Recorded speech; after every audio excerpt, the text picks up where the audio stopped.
Cronulla have pulled off a massive upset by toppling a wasteful Sydney Roosters side at Toyota Stadium. Given the respective ladder positions of these two clubs, it almost defies belief that the Sharks put 40 on the Chooks when they last met just 10 weeks ago.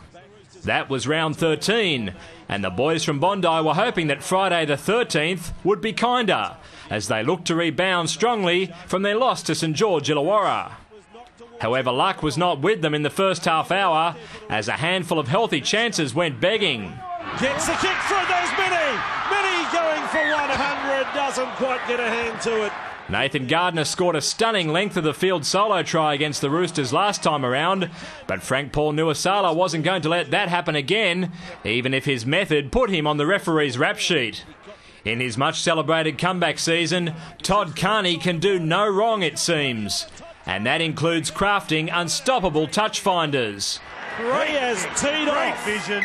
His first one was impressive enough, but to do it again soon after was extraordinary, especially with it coming from dummy half. Does get the bounce, he's put a bit of side screw on it. Alas for the tricolours, Carney's genius went to waste, with yet another opportunity being blown. There has to be a try. Pearce throws it out. There doesn't have to be a try at all. Phil Graham, there's been a murder. The try has died. As so often happens in rugby league, the side that had soaked up all the pressure ended up being first to stir the scorer, although this time it took 33 minutes. Pomeroy has scored for the Sharks. It also had the effect of stirring the sloppy Roosters into action, with the skipper showing how it's done. He's got it away to Anasta, and Anasta goes straight, and Anasta goes over. After the match was scoreless for so long, the first half climaxed in a frenzy of scoring as the Roosters returned to the bright and breezy attack that powered their recent 5-game winning streak. This is Pearce, beautiful ball from Pearce, Roosters to Kenny now. Yeah! Super try from the Sydney Roosters. Carney knocked it over to become the first man in this year's premiership to break the 200 points barrier, and it gave his team a 12-6 advantage at the change of ends. The second half followed a familiar, frustrating pattern to the first one for Sydney, although this time it was the video referee who brought them undone, with 2 tries disallowed in the opening 10 minutes.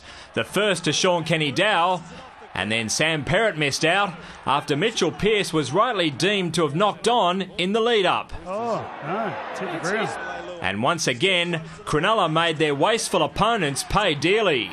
It's another try to Cronulla. They've gone over through Collis.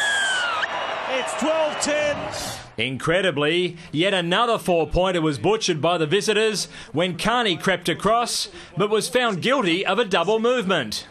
And the Sharks didn't dare deviate from the trend of the match. Good hands. Gardner's there. Gardner's over. This Will-o'-the-Wisp has scored again. Gardner then found himself in the thick of things again, although this time the outcome wasn't so satisfying, as he ended up in a tangle of bodies, and Anasta ended up being put on report. However, Gardner's discomfort eased with the full-time siren signalling a morale-boosting triumph for the Sharkies, 18 points to 12, a result that gives Shane Flanagan his maiden success as a first-grade coach, and one that could see the Roosters slide to 7th by the time the weekend's out. David Rowlands, Big Pond Sport.